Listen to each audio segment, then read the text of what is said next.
Hey everyone, it's me. I thought of a word today and I thought that there is a characteristic or innate sense that quite a few people hold.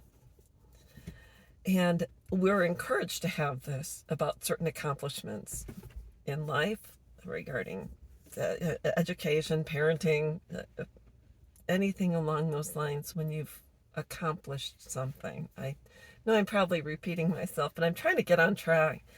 And I can say, I used to say I'm a photographer and a friend, or I used to say when I took so many pictures, I would say, I like to take pictures. And a friend of mine said, no, you're a photographer. You should own that, you know, and you should have the certain quality about it.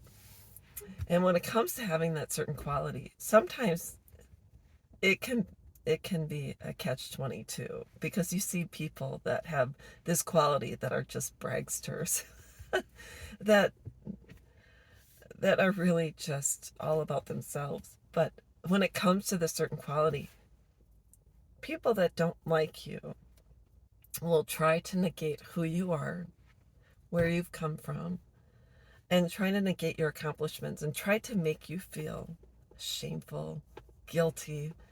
They'll go back to when you were 5, 10, 20, or when they were 5, 10, or 20 and say, this is what you did. Look at what you did.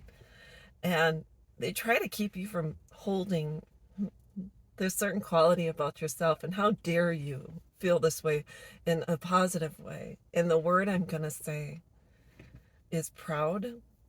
And the other word I'm going to say is pride. And people that don't like you will try to keep you from being proud of yourself and having positive thoughts about yourself, or say that I'm proud of my accomplishments. I'm proud that I got my education. I'm proud that I took a really good picture. I'm proud that I'm a mom, or I was a good mom. I'm proud of my accomplishments. I'm proud of who I am. And it is so hard because you hear the word pride. I get emotional about certain things. I'm sorry. But you hear about the word pride, and when someone's so prideful and boastful, it can be used in a negative, it can be used in a negative way. It's a catch-22. But when it comes to genuine pride, taking pride in yourself and where you've come from, when it comes to having an unhealthy relationship with someone who is toxic, the toxic or narcissist or abuser will say, well, look at what you did. You did XYZ, and they'll target you and try to label you and put you into a box and try to rob you. So they'll create your identity onto what you did wrong, and to avoid you from feeling proud or feeling that that you should that you should hold a certain respect for yourself. That how dare you've done XYZ, so that negates everything good that you've done in your life. That negates everything that you've accomplished because of that one, what they see as a fatal flaw or error or whatever the case may be. So you have to remember that it is really important when you turn on the radio, you're being very careful about what you're allowing to come into your world, your vision, your sight, your thoughts, your feelings. And I'm talking about not just, what the radio, but I'm talking not even just music, but things on Facebook. It's littered with hostility, hate, anger, people that billions of people on Facebook, and all of them have an opinion. So it's really important what we allow in and who we allow to pierce into our spheres.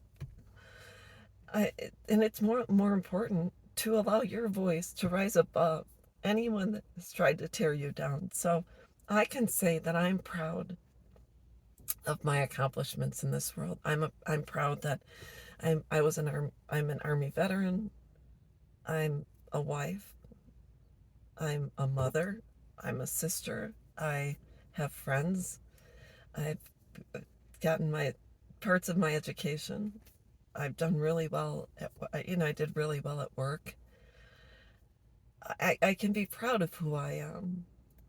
And even if I made certain choices in the past, which others view as the worst that I should probably be hung for, it comes a point in time when you have to really, really allow your voice to come through and your voice to supersede what other people say. I have a tattoo that says, "Your words don't equal my truth." And the reason I got that is because throughout my life, even in my own home, I was bullied. And I used to be called fat, and I was bullied in school, in and outside of my home. It was rough. I don't even know why. It was a target. I don't know why. I was actually a really nice kid. I was a loving and kind child. I really cared about other people. When I was younger, I was kind of chunky and I was really tall. I was the tallest girl in school. Of all the kids in my class, out of 30 kids, I was the fourth tallest. It was rough, I stood out. And so I was a target. And so I no longer believe those voices and those people. And in fact, when I went to my high school reunion, I ran into some of my childhood bullies and they apologized for not being so nice.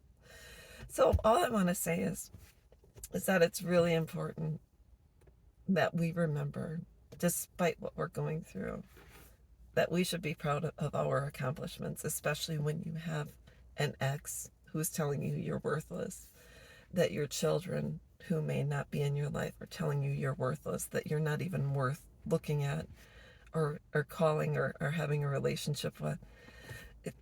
You have to remove yourself from that situation and start to be proud of what you've done and look back on your life and say, I have accomplished things and I'm proud of who I am.